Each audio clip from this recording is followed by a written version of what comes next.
Hello hi అండి, అందరికీ నమస్తే. Welcome back to my channel. ఎలా ఉన్నారు అందరూ? ఇవాల్టి ఈ వీడియోలో మీ అందరికీ సింపుల్గా టమాటో రసం ఎలా ప్రిపేర్ చేయాలి అనేది నా స్టైల్లో, నా ప్రాసెస్లో అయితే మీ అందరికీ చూపిస్తున్నానండి. వింటర్ అనేది స్టార్ట్ అయిపోయింది కదా, సో పెద్దవాళ్ళు అయినా చిన్నపిల్లల్లో అయినా కొద్దిగా థ్రోట్ ఇన్ఫెక్షన్, ముక్కు పట్టడం లాంటివి జరుగుతూ ఉంటాయి. సో ఇలా టమాటో రసం ప్రిపేర్ చేసుకొని వేడివేడి అన్నంలో అయితే తీసుకోవచ్చు. కొద్దిగా ఉపశమనం అయితే ఉంటుంది. ఒకసారి మీరు ట్రై చేసి చూడండి. ఇక్కడ నేను 3 టమాటోస్ అయితే తీసుకున్నాను.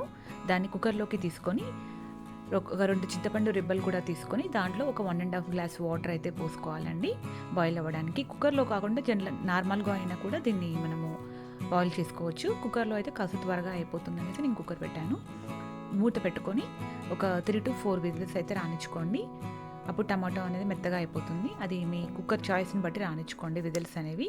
తర్వాత చల్లారాక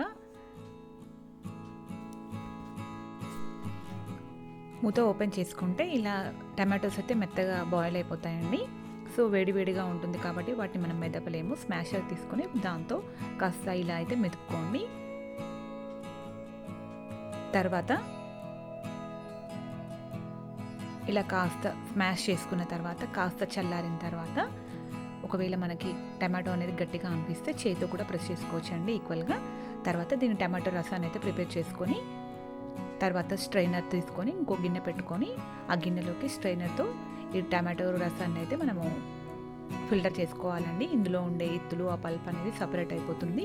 సో ఈ సీడ్స్ అనేవి మన కిడ్నీలో స్టోన్స్ వస్తాయి అని అంటారు కదా, సో అవి అవాయిడ్ చేస్తేనే బెటర్ అండి టమాటో సీడ్స్ అనేవి. సో అలా సపరేట్ అయిపోయిన తర్వాత ఈ రసాన్ని అయితే ఇలా ప్రిపేర్ చేసుకొని పెట్టుకోవాలి. పోపు కోసం అయితే అన్నీ రెడీ చేసుకొని పెట్టుకొని ఉంచుకున్నానండి. ఇక్కడ పచ్చిమిర్చి ఒక 2 కట్ చేసుకొని పెట్టుకున్నాను. కరివేపాకు, కొత్తిమీర, ఎండుమిరపకాయలు, అల్లం వెల్లుల్లి పేస్ట్ అయితే రెడీగా ఉంచుకున్నాను. తర్వాత బాణీ పెట్టుకొని అది కాస్త హీట్ అయిన తర్వాత అందులో ఆయిల్ అనేది వేసుకోవాలి. ఆయిల్ అనేది హీట్ అయిన తర్వాత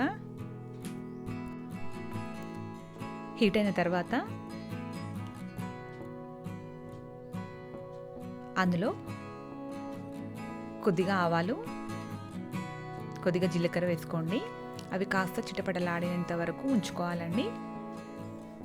దాంట్లోనే ఎండుమిరపకాయలను కూడా వేసుకోవాలి, పచ్చిమిర్చిని కూడా వేసుకోవాలి. ఒకసారి మళ్ళీ అంతా కలుపుకోండి. పోపు అనేది కాస్త అయ్యేంతవరకు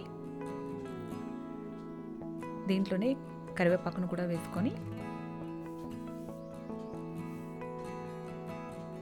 కరివేపాకు కూడా కాస్త వేగేంత వరకు ఒకసారి కలుపుకోండి. తర్వాత అల్లం వెల్లుల్లి పేస్ట్ అయితే వేస్తున్నాను ఇక్కడ. అది కూడా పచ్చి వాసన పోయేంత వరకు ఒక్కసారి కలుపుకోండి. ఈ రసం టేస్ట్ అనేది టోటల్గా పోపుతోటే వస్తుందండి. పోపు ఎంత బాగుంటే అంత టేస్ట్ అనేది వస్తుంది. తర్వాత మనం ప్రిపేర్ చేసుకొని పెట్టుకొని ఉంచుకున్న ఈ టమాటో రసాన్ని గిన్నెలో వేసుకోవాలి. ఇప్పుడు దీంట్లోకి రుచికి సరిపడా ఉప్పు అనేది యాడ్ చేస్తున్నాను. దీంట్లోనే కాస్త పసుపు వేసుకోవాలి. దీంట్లోనే కాస్త రసం పొడి కూడా యాడ్ చేసుకోండి.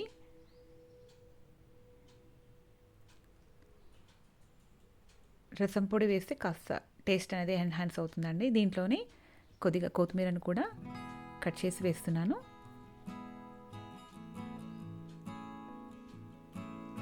కొద్దిగా మిరియాల పొడి వేయండి. మీ స్పైసీనెస్ బట్టి వేయండి మిరియాల పొడి అనేది.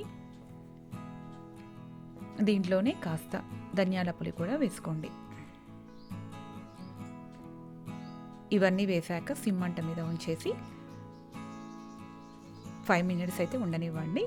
సో ఇలా సైడ్కి ఇలా పొంగులాగా వస్తుంది కదా, అలా వచ్చేంత వరకు ఉండనివ్వండి. సో ఇలా సైడ్కి ఫామ్ అవుతుంది చూడండి. సో ఆ లెవెల్ వరకు వచ్చేంతవరకు ఉంచి తర్వాత స్టవ్ అనేది ఆఫ్ చేసుకుంటే సరిపోతుంది. ఇంకా రసం అనేది ప్రిపేర్ అయిపోయినట్టే. సో మా సైడ్ అయితే మేము రసం అంటాము, చారు అని కూడా అంటామండి.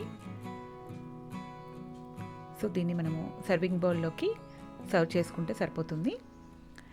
అంతేనండి, ఎంతో టేస్టీగా ఉండే టమాటో రసం అనేది, టమాటో చారు అనేది రెడీ అయిపోయింది. దీన్ని మనము వేడివేడి అన్నంలోకి హ్యాపీగా తీసుకోవచ్చు. దగ్గు, జలుబు, త్రోట్ ఇన్ఫెక్షన్ లాంటివి ఉన్నా కానీ మనం దీన్ని హ్యాపీగా తీసుకోవచ్చు. సో ఇది ఇడ్లీలోకైనా కానీ చాలా బాగుంటుందండి. వేడివేడి ఇడ్లీలోకైనా కానీ మీరు ఒకసారి ట్రై చేసి చూడండి. చిన్నపిల్లలకైతే హ్యాపీగా పెట్టొచ్చండి. నచ్చితే నా ఛానల్ లైక్ చేసి, సబ్స్క్రైబ్ చేసి, షేర్ చేయండి.